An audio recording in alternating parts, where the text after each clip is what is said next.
मंगलमय मंगलकरण वीतराग विज्ञान, नमो ताहि जात भय अरहंतादि महान। करि मंगल करि हो महा ग्रंथ करन को काज, जात मिल समाज सब पावे निज पद राज। एक बहुत ही प्रसिद्ध दोहा है रहीम का, शायद आपने सुना भी होगा। एके साधे सब सधे, सब साधे सब जाय, रही मन मूल ही सिंचिबो, फले फूले फूले फले अघाय। क्या कहा?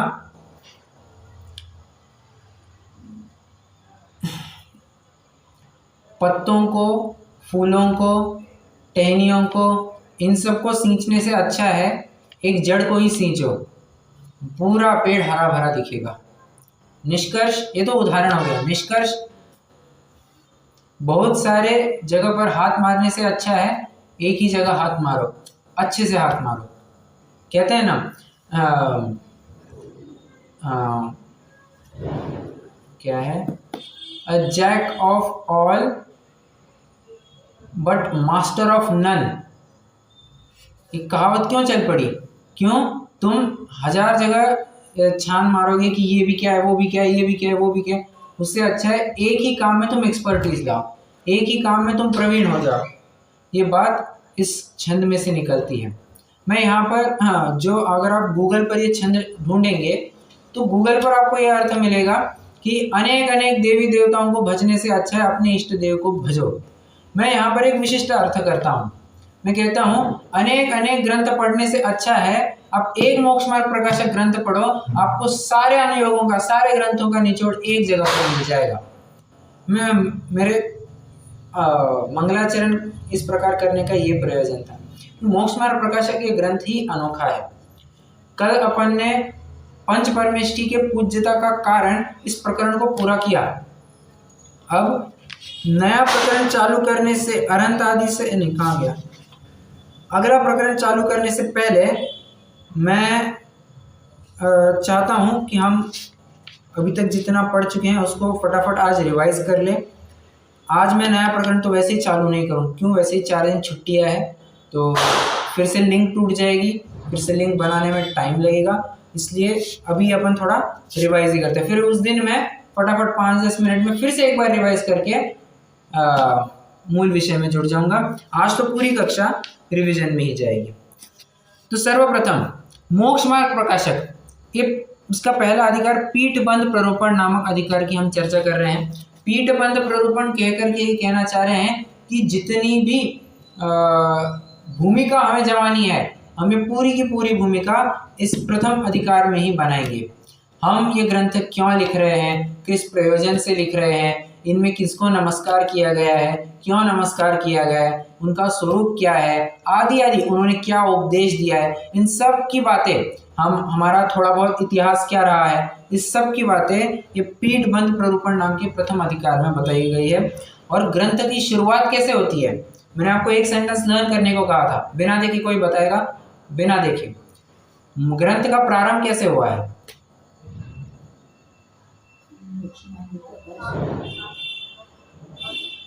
क्या?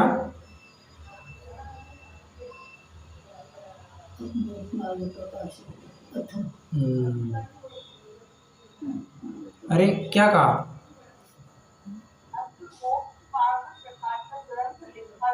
करेक्ट। अथ मोक्ष मार्ग प्रकाशक नामक शास्त्र या ग्रंथ लिखा जाता है। यहाँ यहीं के शब्द कहेंगे तो बेहतर रहेगा।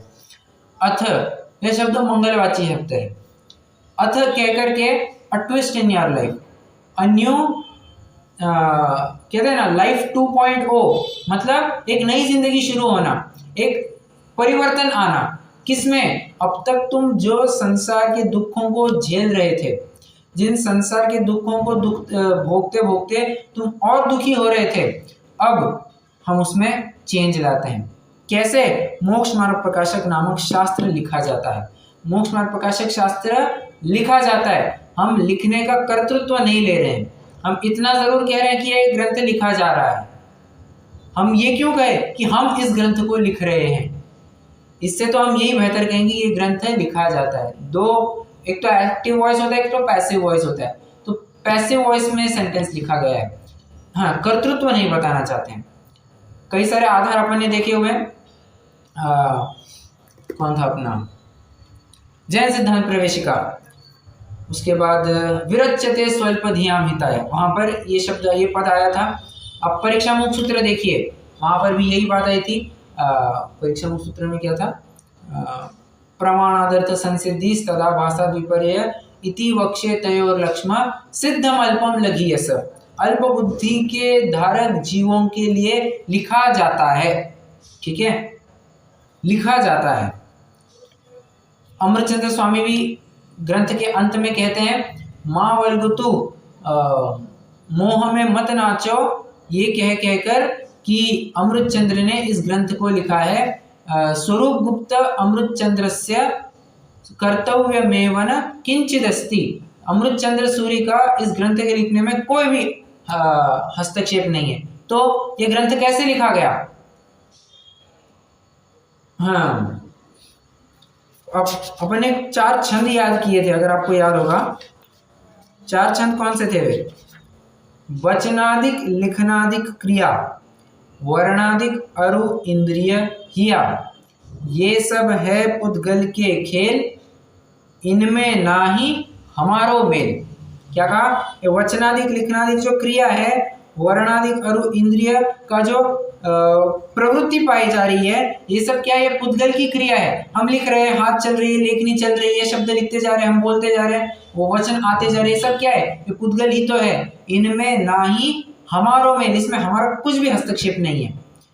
रागादिक वचनादिक घना, इनके कारण कारिजपना, ताको तात भिन्न न देखियो कोय, बिनु विवेक जग अंधा होए। तुम ये जानो तो सही कि ये रागादिक वचनादिक जो है, इनमें कारण कार्य संबंध है। हमने यहाँ पर राग किया, वहां पर वचन निकले, ये तो कारण कार्य संबंध है। राग यहाँ पर कारण कहा जाएगा, वचन निकलना ये कार्य कहा जाएगा, परंतु ये तो निमित्त नैमित्तिक संबंध है। यहाँ पर, और निमित्त नैमित्तिक संबंध एक प्रकार से कहते ही उसे हैं जहां पर भिन्नता पाई जाती है। निमित्त नाम की वस्तु ये कभी भी स्वद्रव्य नहीं हुआ करती। स्वद्रव्य हमेशा उपादान रूप हुआ करता है। निमित्त नाम की वस्तु हमेशा थर्ड पर्सन ही होती है, अपने वस्तु से जुदी वस्तु होती है।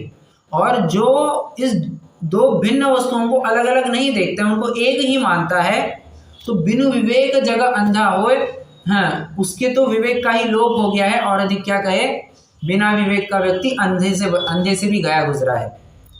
आगे, ज्ञान राग तो मेरो मिलो, लिखनो करनो तनु को मिलो। फिर से वही बात कह रहे हैं कि ज्ञान मेरा लगाया, क्षेपशम जो मैं लगा रहा था, मेरा जो लिखने का राग हुआ, ये तो मेरी तरफ से आया। लिखनो करनो तनु को मिलो, शरीर की क्रिया तो बस लिखने करने की मात्र थी। कागज मसी अक्षर आकार, लिखिया अर्थ प्रकाशन हार। अर्थ का बस अर्थ मतलब क्या? शब्द, वस्तु के प्रकाशन के लिए कागज मसी अक्षर आकार ये सब अपने अपने होते गए। और ऐसो पुस्तक भयो महान, जाते जाने अर्थ सुजान, यद्यपि यहु पुद्गल को खंड है, तथापि श्रुत ज्ञान निबंध। ये पुद्गल की रचना है। जितनी भी हम कह रहे हैं ये लिखा जा रहा है, ये पूरी की पूरी ये पुद्गल की रचना है। परंतु एक बात समझना, ये भले ही पुद्गल की रचना है, इसमें से जो तुम पढ़ोगे, जिस अर्थ का प्रकाशन होगा, जिस अर्थ का ज्ञान होगा, उस अर्थ, ये तो वास्तव में ये ज्ञान की परी, ये शुद्ध ज्ञान है, ये आगम है। इस प्रकार से अपन ने ये भी सिद्ध किया कि ये पंडित जी साहब स्वयं कहना चाह रहे हैं कि ये ग्रंथ मैंने नहीं लिखा है, ये तो बस लिखा गया है। ये तो सब निमित्त आ मिले, मेरा राग मिलता गया, ये ग्रंथ लिखता गया। ठीक है, वो कहते हैं ना, मैं सोचता गया, मैं लिखता गया, मैं सोचता गया, मैं लिखता गया। मतलब लिखने के लिए मुझे कोई विशेष कष्ट नहीं करना पड़ा। जैसे जैसे विचार मेरे दिमाग में आते गए, मैं उसको कलम के द्वारा उतारता गया। कोई जबरदस्ती से मुझे कुछ करना नहीं पड़ा। जबरदस्ती मतलब हाँ, बहुत ही खींचतान के लिए कुछ काम किया है, नहीं। ये पहली पंक्ति में से ही ख्याल में आता है। और देखिए ना, हमारा जैन धर्म भी सहजता के कंसेप्ट को कितना ऊर्ध्व मानता है, कितना ऊंचा मानता है, और कहता है कि सारा परिणाम सहज है, स्वयं से होगा, तुम उसमें कुछ भी हस्तक्षेप मत करो, अपना अपना कार्य होने दो। इस सहजता की बहुत बड़ी बात है। मैं कुछ विशेष अर्थ भी करके बता रहा हूँ जो अपन कक्षा के शुरुआत में है, कक्षा जब से अपन ने चालू की है तब से नहीं देख पाएंगे, तो उन विशेष अर्थों को भी मैं यहाँ पर देने की कोशिश कर रहा हूँ। तो पहले पंक्ति के ऊपर तो चर्चा होगी। अब आइए जरा मंगलाचरण के ऊपर। मंगलाचरण ये कौन सा है? मंगलमय मंगलकरण, निबद्ध या अनिबद्ध?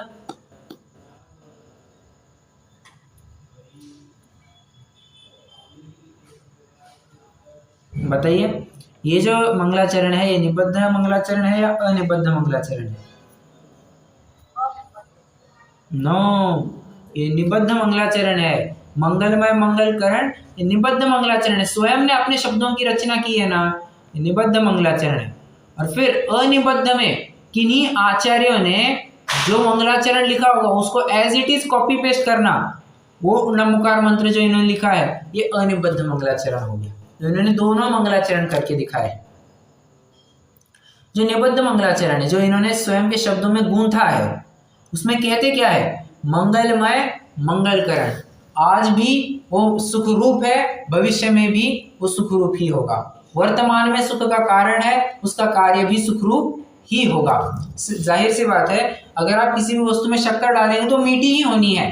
शक्कर स्वयं मिठास का कारण है, और उसको जिसमें भी डालोगे वो वस्तु भी आपको मीठी ही दिखेगी। उसी प्रकार मंगलपने का कारण है, और मंगल रूप से उसका फल भी मिलता है। क्या? किसका? वीतराग विज्ञानता का। मतलब कहना चाह रहे हैं वीतराग विज्ञानता ये आज आपको सुखरूप है, सुख का कारण है ऐसा कहिए, और भविष्य में भी आपको सुख का ही फल मिलेगा। सुखरूप है, सुख का कारण है, शिव स्वरूप है, शिवकार है। मैं आपको कई सारे शब्दों से परिचित करा रहा हूँ। मंगलमय मंगलकरण इज इक्वल टू शिव स्वरूप शिवकार इज इक्वल टू सुखरूप है, सुख का कारण है, आदि आदि। आप कई सारे शब्द यहाँ पर लगा सकते हैं। शिव, शिव स्वरूप शिवकार, क्या शिव मतलब क्या? शिव मतलब भगवान, ठीक है। शिव मतलब आत्मा, शिव मतलब सुख भी होता है, शिव मतलब हाँ बराबर, ज्ञान भी होता है। आप चाहे वो अर्थ कर सकते हैं, कोई दिक्कत नहीं है।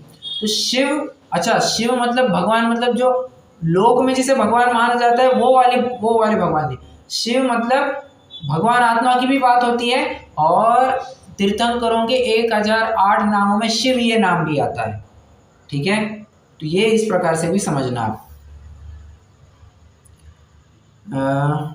मैं और कह रहा था, हाँ शिव। अब जरा हाँ शिव इस शब्द की जरा संधि विच्छेद करना।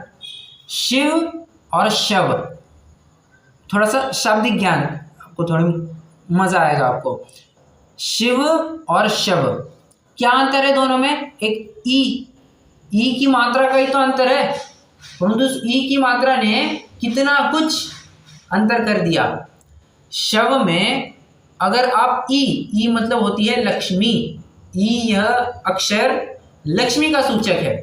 तो शव में अगर आप लक्ष्मी, कौन सी लक्ष्मी? ज्ञान रूपी लक्ष्मी जोड़ दो तो शिव हो जाता है। इसीलिए हाँ, ये शरीर क्या है? ये शव ही तो है, परंतु इसमें विराजमान जो चैतन्य भगवान है उसको जोड़ दो। तो शरीर के साथ तो कोई भगवान है नहीं, परंतु कहने का तात्पर्य मेरा ये है कि ज्ञान पने के कारण वो सुख, वो भगवान पना आता है, ठीक है। वीतरागता, विज्ञानता की बात हुई, और वीतरागता भी लगा ही लेना। क्यों? बिना वीतरागता के विज्ञानता तो संभव ही नहीं है। जो सर्वज्ञपना भी अपन कहते हैं वो बिना वीतरागता के कहाँ प्रकट होता है? तुम सब कुछ जानने के लिए सक्षम हो या नहीं हो, सर्वज्ञत्व तुम झेल पाते हो या नहीं पाते हो, इसकी टेस्ट वीतरागता के माध्यम से होगी। जब भी पुलिस कर्मचारियों की भर्ती की जाती है, होती है ना भर्ती पुलिस लोगों की, तो उसमें पहले उनको ट्रेनिंग दी जाती है, उनको बहुत सारे एक्टिविटीज असाइनमेंट्स दिए जाते हैं। तुम इतनी दौड़ लगाओगे, इतने चक्कर काटोगे, तुम इतनी साइकिलिंग करोगे, आदि आदि अनेक प्रकार के उनको टास्क दिए जाते हैं। तो ऐसा क्यों जब तुम पुलिस बनोगे, पुलिस बनने के बाद ये हम थोड़ी ना करवाएंगे, पहले ही प्रूव करके दिखाओ तुम ये सब कर सकते हो।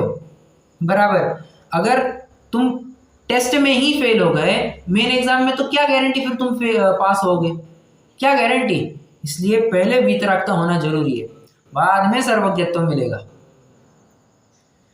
और देखिए ना क्रम भी लिखने का कैसा है, वीतराग विज्ञानता, विज्ञान वीतरागता नहीं कही है, वीतराग विज्ञानता कही है। ठीक है, नमोता ही जाते भये अरहंत आदिमान, वीतराग विज्ञानता एक गुण है, गुण को नमस्कार किया, कल भी अपनी बात आई थी। और इन गुणों को जिन्होंने प्रकट किया है, कौन, अरहंत आदि पंच परमेष्ठी, इन्होंने वीतराग विज्ञानता को प्रकट कर लिया है। हमें पूज्यता तो गुणों की है, परंतु गुण कहीं किसी स्थान पर नहीं पाए जाते हैं, गुणी के आश्रय ही से रहते हैं, न धर्मो धार्मिक के बिना। इसलिए क्या करें, गुण के साथ साथ गुणी की भी महिमा, गुणी की भी पूजा हो ही जाती है, उनको भी नमस्कार हो ही जाता है।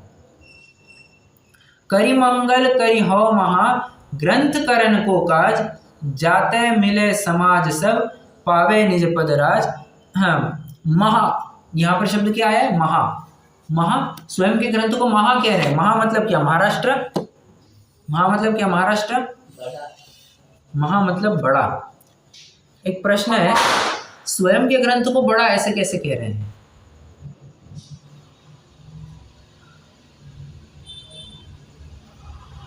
स्वयं के ग्रंथ को बड़ा कैसे कहा, क्या, का वर्णन कर रहे हैं, ये बड़ा है। ओके, परंतु कुछ भी हो, स्वयं की ऐसी प्रशंसा करना योग्य है क्या? खुद के ग्रंथ को महान कहना ये कितना योग्य है? जो विषय वो महान मंगल करने के लिए ग्रंथ को आप आधा उत्तर सही दे रहे हैं। आपने पहले भी ये बिल्कुल मतलब उत्तर सही दिया था कि वीतराग विज्ञानता की इसमें चर्चा की जा रही है। हमारी दादी जी ने भी अभी वही उत्तर दिया, कह रही है कि हाँ, यहाँ पर महान गुणों की चर्चा की है, वीतराग विज्ञानता की चर्चा की है, इसीलिए हम इस ग्रंथ को महा कह रहे। और प्रबल कारण, ये ग्रंथ कोई हमारा थोड़ी ना है, ये वचन हमारे थोड़ी ना है, ये तो वचन आचार्य पर क्या है, अस्तस्य मूल ग्रंथ करता रह तीर्थंकर देव अने क्या वो नहीं अस्य करता रह मूल करता रह तीर्थंकर देवा, नहीं फिर गणधर देवा, फिर प्रतिगणधर देवा, ऐसे वो फ्लो आती है। ठीक है, मुझे याद नहीं आ रहा है, बट कहने का तात्पर्य यह है कि तीर्थंकर, गणधर, प्रतिगणधर, आचार्य, विद्वान, ऐसी परंपरा होते होते हमारे पास आ रही है। तो ये हमारी बात नहीं है, हमारा कोई माल नहीं है, हम तो बस ट्रेडिंग का बिजनेस करते हैं। ट्रेडिंग का बिजनेस और मैन्युफैक्चरिंग का बिजनेस क्या अंतर होता है, जरा बताना। मैन्युफैक्चरिंग का बिजनेस और ट्रेडिंग का बिजनेस क्या अंतर है?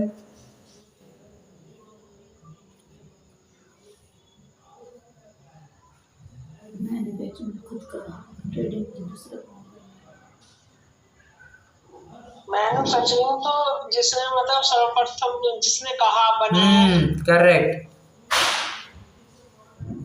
और ट्रेडिंग मतलब बाद में जो उनका अनुसरण करते चले गए। बराबर, करेक्ट। मैन्युफैक्चरिंग जैसे अपन कहते हैं ना कि सैमसंग कंपनी ने सैमसंग का मोबाइल मैन्युफैक्चर किया, मतलब शुरुआत कहाँ से हुई है। मैन्युफैक्चरर मतलब ओरिजिन दिखाता है, शुरुआत। और ट्रेडिंग मतलब ऊपर हमें सामने वाले से जैसा माल आया हम उसको बेच रहे हैं, आगे जैसा माल आया वैसा भेज आगे फॉरवर्ड कर रहे हैं, वो होता है ट्रेडिंग का बिजनेस। तो कह रहे हैं ये हमारा ट्रेडिंग का बिजनेस है, ये हमारा नया माल, इसमें कुछ भी नहीं है। प्रस्तुतिकरण की शैली अलग होगी। सामने वाले ने हमको बस रॉ मटेरियल भेज दिया, हमने उसको अच्छे से पैकिंग कर कर आके आपको सामने प्रस्तुत कर रहे हैं, ये तो हमारी पैकिंग है, बस प्रस्तुतिकरण है, प्रेजेंटेशन है, बाकी इसमें हमारा कुछ भी नहीं है, माल तो वही का वही है। और उन महान व्यक्तियों के द्वारा कहा गया ये ग्रंथ है, ये वचन है, इसलिए महान कह रहे। अरे हाँ, अपने नियम सार के टीकाकार कौन, नियम सार के टीकाकार कौन है, बताना जरा।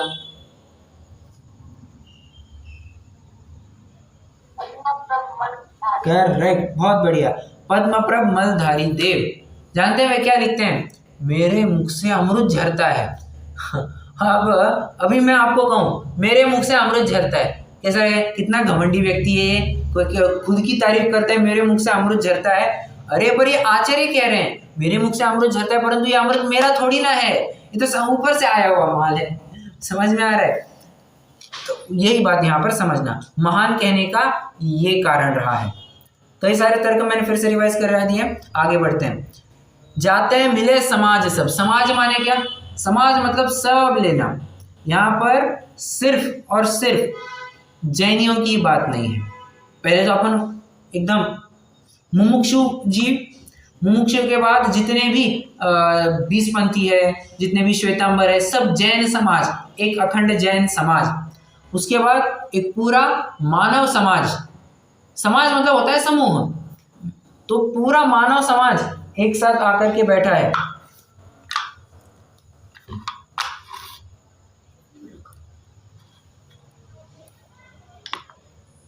हाँ, तो क्या कह रहा था? हाँ, पूरा मानव समाज। तो फिर ये देखा नहीं जाएगा हिंदू है, मुसलमान है, ईसाई है, जैन है, क्रिश्चियन है, जो कोई होगा सबके साथ समभाव की भावना होगी। जाते हैं मिले समाज। और ग्रंथ ऐसा है कि यहाँ पर सबकी बात समान हैसियत से सुनी जाएगी। कोई भी हो, श्वेतांबर हो, दिगंबर हो, अन्य किसी भी मत का हो, सबकी बात यहाँ पर रखने का पूरा अधिकार है। सभी अपने अपने मत रखे। फिर प्रबल युक्ति कौन, दुर्बल युक्ति कौन, इसका निर्णय सब मिलकर के करेंगे, तर्क युक्ति के माध्यम से। किसी भगवान ने कहा है इसलिए नहीं, तर्क युक्ति के माध्यम से ही यहाँ पर काम चलेगा। इसलिए जाते मिले समाज सब, समस्त समाजों की समस्त समाज यहाँ पर इकट्ठा एक प्लेटफॉर्म पर आ सकता है। और क्या है समस्त समाज मतलब? समाज मतलब देखिए गुण भी होता है, गुणों का समाज कहते हैं ना। समाज मतलब होता है समूह, समाज का एक अर्थ क्या होता है? समूह। तो गुण रूपी समूह जहाँ पर मिल जाए, मतलब देखिए एक बार वितरक विज्ञानता प्रकट हो गई तो समस्त गुण प्रकट हो जाते हैं। समस्त प्रतिजीवी गुण जरा बाजू में छोड़ दीजिए, सिद्धों की बात थोड़ी देर के मान के चलिए कि जाते मिले समाज सब, समस्त गुणों की प्रकटता हो जाती है, समस्त गुण यहाँ पर हमें प्रकट हो जाते हैं। पावे निज पद राज, और ऐसा करके निज पद की प्राप्ति होगी। निज पद के लिए भी किस विशेषण का प्रयोग कर रहे हैं? राज। ये तुम्हारा महल है, ये तुम्हारा शासन है, यही तुम्हारा राज्य है। तुम अपने राज्य के बाहर नहीं जा सकते। राज्य के बाहर जाओगे, मर्यादा का उल्लंघन करोगे, सीमा को पार करोगे, पीटे जाओगे, धुतकारे जाओगे। ठीक है। अथ मोक्ष मार्ग प्रकाशक नामक शास्त्र का उदय होता है। अब देखिए अथ शब्द फिर से प्रयोग करते हैं। समयसार की आत्मख्याति टीका की शुरुआत अथ सूत्रावतार, प्रवचन सार की आत्मख्याति टीका अथ सूत्रावतार। वैसे पद्मप्रभ मलधारी देव ने ऐसा कुछ सोचा नहीं था, परंतु उनको भी ये स्टार्टिंग अच्छी लगी तो उन्होंने भी अथ सूत्रावतार ऐसे ही नियम सार की टीका चालू कर दी है। मतलब अथ सूत्रावतार, अब सूत्र का अवतार होता है, अब कह करके कुछ नई बात होने वाली है। फिर यहाँ पर मंगलाचरण की बात आई है, यहाँ पर प्राकृत में भी बात कही है, संस्कृत में भी बात लिखी है, हिंदी में भी बात लिखी है। और निष्कर्ष इतना ही निकलता है, भाषा से कुछ फर्क नहीं पड़ता है, किसी भी भाषा में पढ़ो तुम्हें तो भाव समझ में आना चाहिए। और जिसको जो भाषा योग्य लगे, कन्वीनियंट लगे, वो उस भाषा में पढ़ेगा। हमको फिर से वही कहना चाह रहे, भाषा का कोई बंधन नहीं है, किसी भी प्रकार से हो जाए।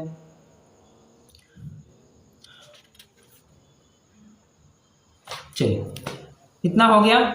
यहाँ पर अनिबद्ध मंगलाचरण में जिन पंच परमेष्टियों को याद किया था, अब उनके स्वरूप की बात करते हैं। सर्वप्रथम अनंतों का स्वरूप, जो गृहस्थपना त्याग कर मुनि धर्म अंगीकार करके निज स्वभाव साधन द्वारा चार घाती कर्मों का क्षय करके अनंत चतुष्टय रूप विराजमान हुए। तो जो गृहस्थपना त्याग कर, गृहस्थपना तत्संबंधी राग, मिथ्या भाव, ध्यान रखना, गृहस्थपना और गृहस्थ अवस्था अंतर करने के लिए अंतर किया भी जा सकता है, और अगर देखना चाहे तो दोनों भी समानार्थी है। आप किसी भी अपेक्षा से आगे बढ़ सकते हैं। कोई कहे कि ये समानार्थी है, नो प्रॉब्लम, गो अहेड। कोई कहे नहीं नहीं ये दो अलग अलग शब्द है, कोई प्रॉब्लम नहीं, गो अहेड। कैसे समानार्थी कैसे हुआ? अरे गृहस्थपना और गृहस्थ अवस्था जरा आप अंतर करके दिखाओ। नहीं अंतर कर सकते हैं। गृहस्थ अवस्था क्या? वो गृहस्थपने का भाव ही तो गृहस्थ अवस्था है। समझ में आ रहा है? तो ये दोनों को अलग नहीं किया जा सकता। अलग करना है तो कैसे करेंगे? गृहस्थपना मतलब स्पेसिफिकली वो मिथ्या भाव, और गृहस्थ अवस्था मतलब फिजिकल, आपको घर छोड़ता हुआ, फिजिकली घर छोड़ता हुआ दिखाई दे रहा है। तो अर्थ करने को तो ऐसा भी अंतर किया जाता है, परंतु कहने का तात्पर्य है कि सर्वप्रथम राग बुद्धि छूटनी चाहिए। जब तक राग बुद्धि नहीं छूटेगी तब तक घर छोड़ना तो बहुत दूर की बात है, और कदाचित घर छोड़ भी दो राग छोड़े बिना, तब तक तो भ्रष्ट हुए बिना तो रहोगे नहीं। क्यों? सर्वप्रथम घर में रहकर परिचय सहने, पहले तत्व ज्ञान होता है, फिर घर में रहकर परिचय सहने का अभ्यास होता है, उसके बाद मुनि बना जाता है। इसलिए गृहस्थपना त्याग कर मुनि धर्म अंगीकार करके, मतलब ये एक सिक्के के दो पहलू है, गृहस्थपना त्यागना और मुनि धर्म अंगीकार करना। एक आस्तिपरक कथन, एक नास्तिपरक कथन। ठीक है। निज स्वभाव साधन द्वारा, साधन भी कैसा कहा है? निज स्वभाव साधन। यहाँ पर कोई अन्य साधन की बात नहीं कही है। निज वस्तु को साधना है तो साधन भी वैसा ही होना चाहिए, मतलब जैसा साध्य साधन भी वैसा ही। अगर आपको लोहे का बर्तन उठाना है तो सुनार की सणसी, सणसी मतलब क्या? पकड़। सुनार की पकड़ से आप लोहे का बर्तन नहीं उठा सकते, पकड़ टूट जाएगी। और लोहार की पकड़ से, लोहार की सणसी से आप सोने की वस्तु उठाने जाएंगे तो सोना टूट जाएगा। टूट जाएगा मतलब वो उसका शेप पूरा बिगड़ जाएगा। तो कहने का तात्पर्य यह है कि जैसा साध्य होता है साधन भी वैसा ही होना चाहिए। चार घाती कर्मों का क्षय करके, चार घाती कर्म, इसमें अपन ने एक और अर्थ देखा था, चार घाती कर्म कहा है मतलब सिर्फ घाती कर्मों का ही अभाव होता है, ऐसा नहीं। घाती कर्मों के साथ साथ 16 अघाती कर्मों का भी अभाव हो जाता है। एक और घाती कर्म सारे मिलकर के 13वें गुणस्थान के अंत में ही, 12वें गुणस्थान के अंत में ही क्षय होते हैं, ऐसा भी नहीं। क्यों? क्योंकि कुछ कुछ कर्म प्रकृतियां पहले ही खत्म होते आती जाती है। बराबर। जैसे साहिक सम्यक्त्व प्रकट किया, साहिक सम्यक्त्व है तो चौथे गुणस्थान में प्रकट हो जाता है, तो वहां पर तो अनंतानुबंधी, दर्शन मोहनीय, ये तो सब खत्म हो गया है। आगे फिर अनंत चतुष्टय रूप विराजमान हुए। यहाँ पर फिर उन्होंने चार जो चतुष्टय है, जो अनंत चतुष्टय जिसे हम कहते हैं, ये अनंत चतुष्टय इनकी चर्चा की है। अनंत ज्ञान, अनंत दर्शन, अनंत सुख और अनंत वीर्य।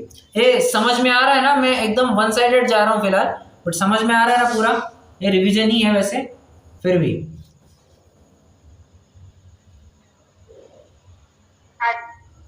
सबको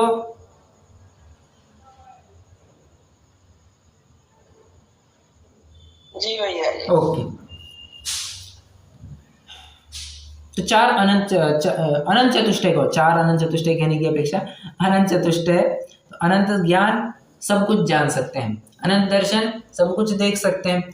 देख सकते हैं मतलब आंखों से देखने वाला देखना नहीं, तो कौन सा देखना? अनंत दर्शन में देखना मतलब क्या? कौन सा देखना? अरे यहाँ पर देखना मतलब सामान्य अवलोकन वाला देखना, सामान्य अवलोकन वाला दर्शन कहा जा रहा है। ठीक है, ये थोड़ा सा उपयोग को कंसंट्रेट कीजिए। हाँ, अनंत ज्ञान, अनंत दर्शन बात आई गई। अनंत सुख, सुख प्रकट हो गया है। और अनंत वीर्य, सबको अपना अपना काम करने के लिए ताकत भी तो चाहिए। हमें भोग भोगने की इच्छा तो तीव्र है, परंतु भोग भोगने के लिए हमारे पास ताकत ही नहीं है, तो भोग भोगोगे कहाँ से? खीर पचाने की ताकत ही नहीं है और तुमने धमाधम पेड़ा खीर बासुंदी खा ली तो हाँ पचेगा कहाँ से? तुम तो दस्ते ही लगने हैं। तो ऐसी बात है। इसलिए सभी को अपना अपना फंक्शन करने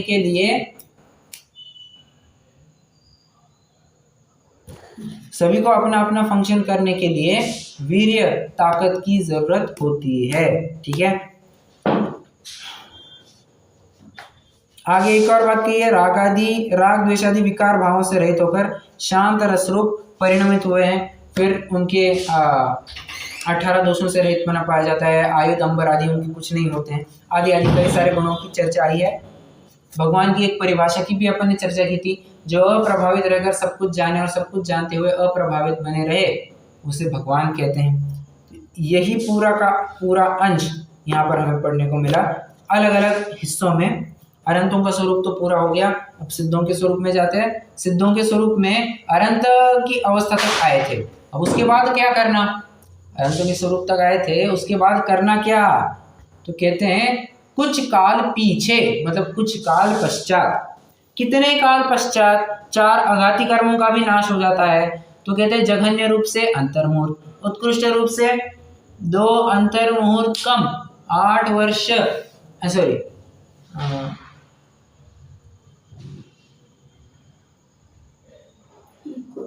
नहीं 8 वर्ष 2 अंतर्मुहूर्त कम 1 कोटि पूर्व, बराबर, इतनी उत्कृष्ट है। परंतु कहीं कहीं धवला में आपको एक विशिष्ट अपेक्षा मिली। ये आपने, मैं जानता हूँ, नोट नहीं की होगी ये बात, क्योंकि मैंने बताई नहीं थी। अगर आपको पता होगी तो बहुत अच्छी बात है, परंतु ये भी पॉइंट नोट करना। हाँ, धवला में 8 अंतर्मुहूर्त 8 वर्ष कम 1 कोटि पूर्व, इतना उत्कृष्ट काल 13वें गुण स्थान का आता है। क्या कहा? 8 अंतर्मुहूर्त 8 वर्ष कम,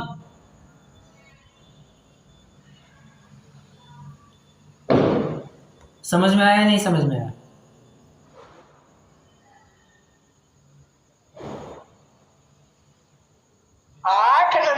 मतलब अरे अपन ने पहले उत्कृष्ट काल कितना देखा था अनंत अवस्था का,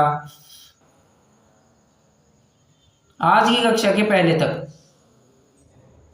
8 वर्ष 1 अंतर्मुहूर्त है शायद, 2 अंतर्मुहूर्त 8 वर्ष कम 1 कोटि पूर्व, 2 अंतर्मुहूर्त 8 वर्ष 2 अंतर्मुहूर्त कम 1 कोटि पूर्व, बराबर। तो यहाँ पर कह रहे हैं, यहाँ पर 8 वर्ष 2 अंतर्मुहूर्त है ना, धवला में 8 वर्ष 8 अंतर्मुहूर्त, ऐसी अपेक्षा आती है।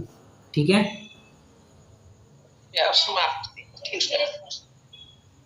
चलिए।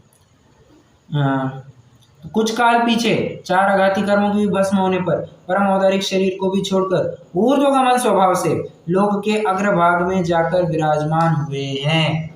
लोक के अग्रभाग में जाकर, जितने भी बड़े लोग होते हैं सब ऊपर रहते हैं। ठीक है, अब थोड़ा सा जरा नीचे आइए।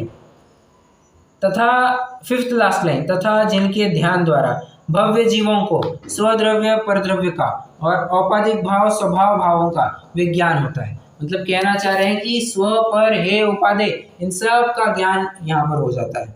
क्या कहा? स्व पर हे उपादेय, मेरी वस्तु क्या है, मेरी वस्तु क्या नहीं है, मेरी वस्तु कितनी योग्य है और कितनी अयोग्य है, ये सब बातें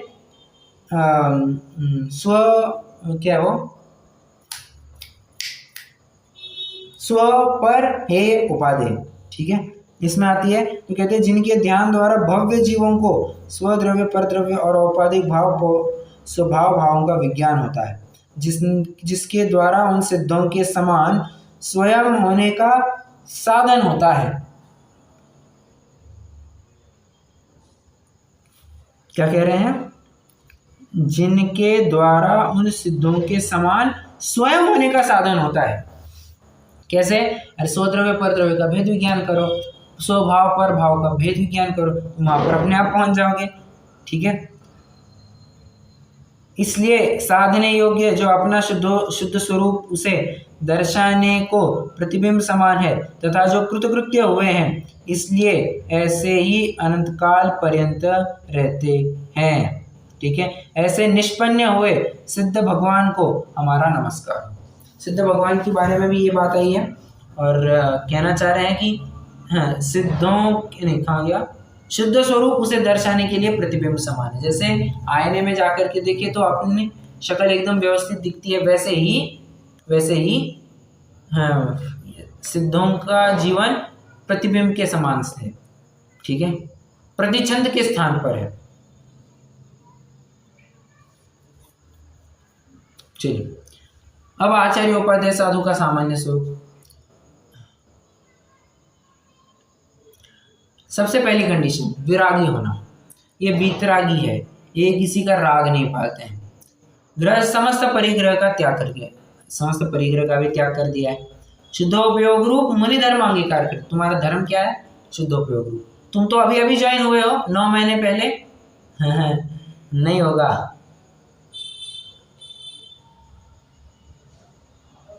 कोई भी हो यहाँ पर शुद्धोपयोग ही करना होगा।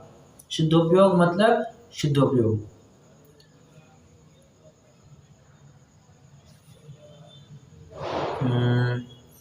और कुछ है क्या इसमें विशेष बात? विशेष बात तो इसमें और ये है कि तथा अपने योग्य बाह्य क्रिया जैसे बनती है वैसी बनती है, खींच कर उनको नहीं करते। इसके लिए मैं आपको एक पंक्ति पढ़ करके दिखाना चाहूंगा। पेज नंबर 355 पर आ जाइए।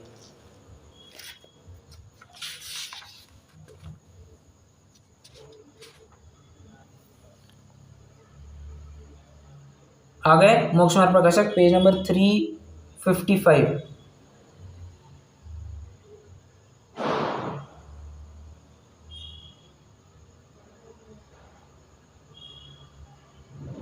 आ गए?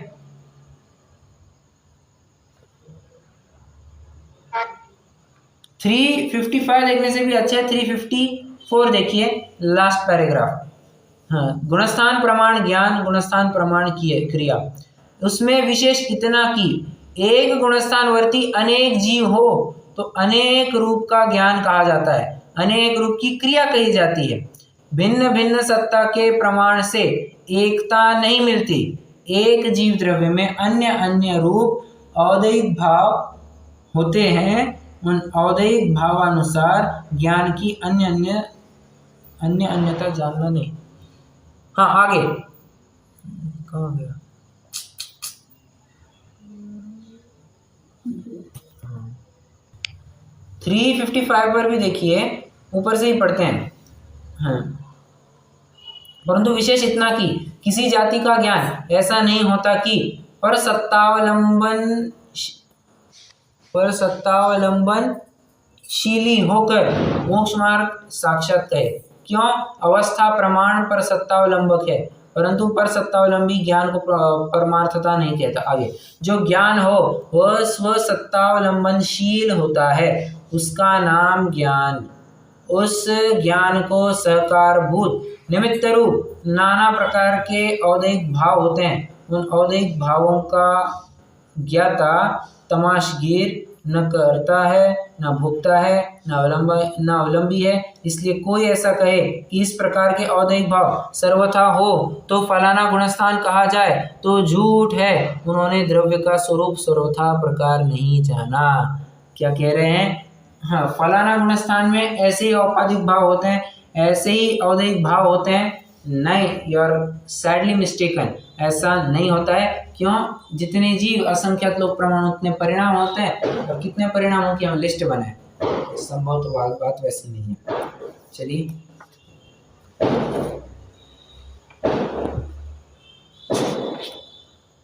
देखिए आचार्य उपाध्याय साधु का सामने से। हाँ, इसमें 28 मूल गुणों का अखंडित पालन करते हैं। एक जगह कह रहे हैं कि कुछ भी खींचतान करके नहीं करते हैं, एक में कह रहे हैं कि 28 मूल गुणों का अखंडित पालन करते हैं। अरे 28 मूल गुणों का अखंडित पालन वास्तव मुनिपना तो यही है। ठीक है, वास्तव मुनिपना तो यही है।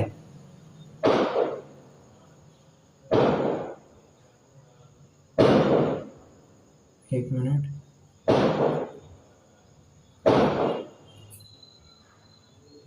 हाँ ठीक, ये भी हो गया। अब बचा क्या फिर? आचार्य का स्वरूप, उपाध्याय का स्वरूप, साधु का स्वरूप और पूज्यता का कारण। पूज्यता का कारण अभी नहीं लेता हूँ, इन 3 परमिष्टियों को ले लेता हूँ फटाफट। आचार्य का स्वरूप, जो सम्यक दर्शन, सम्यक ज्ञान, सम्यक चारित्र की अधिकता, तो उस दिन आपने देखा था सम्यक ज्ञान की अधिकता ज्यादा नहीं थी, सम्यक दर्शन की अधिकता नहीं थी, सम्यक ज्ञान की भी अधिकता नहीं थी, परंतु अभी क्यों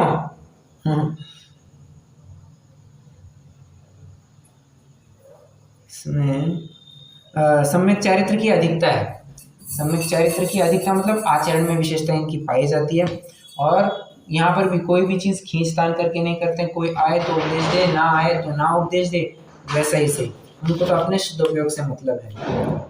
उपाध्याय का स्वरूप 25 + 11 जो 14 + 11 जो 25 गुण है आचार्य उपाध्यायों के, वो पढ़ने पढ़ाने में ही प्रवीण होते हैं, एक्सपर्ट होते हैं। आचार्य नहीं बता पाएंगे, परंतु उपाध्याय ही बता पाएंगे, वो एक्सप्लेन करके दिखाने के लिए। ठीक है, और साधु, सामान्य साधु तो है ही, संत साधु बन के विचरू, वह घड़ी कब आएगी। ठीक है, चलिए आज मुझे लगता है रुक जाते हैं, कुछ प्रश्न हो तो पूछिए, नहीं तो अभी अपन सीधा मिलेंगे 4 तारीख को।